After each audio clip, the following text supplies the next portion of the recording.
Uy, Pinoy! Alam mo ba ang kwento ng ang matsing at ang buhaya? Sa tabi ng isang malawak na ilog, may isang matsing na nakatira sa puno ng makopa.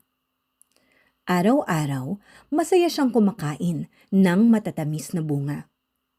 Isang araw, may buhayang lumapit sa puno. Kaibigan, sabi ng buhaya, maaari ba akong makahingi ng bunga? Naawa ang matsing at binigyan niya ito. Araw-araw, nagdadala siya ng makopa sa buhaya hanggang sa sila'y naging magkaibigan. Ngunit isang araw, nag-iba ang tono ng buhaya. Kaibigan, sabi niya, inaanyayahan ka ng aking asawa sa kabilang pangpang. May handaan doon. Nagtiwala ang matsing at sumakay sa likod ng buhaya upang tumawid sa ilog. Habang nasa gitna sila ng tubig, biglang nagsalita ang buhaya. Kaibigan, patawad, nais kang kainin ng aking asawa.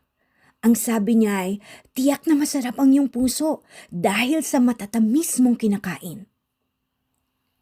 Nag-isip ng mabilis ang matsing. Naku, bakit hindi mo agad sinabi? Sagot niya. Iniwan ko ang puso ko sa puno, hindi ko iyon dinadala kapag umaalis. Nagulat ang buhaya. Ganoon ba? Sige, bumalik tayo.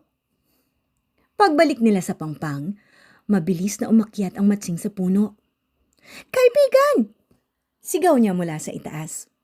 Walang nilalang na naghihiwalay ng puso sa katawan. Hindi mo ako malilinlang. Nahihiyang lumangoy, palayo ang buhaya.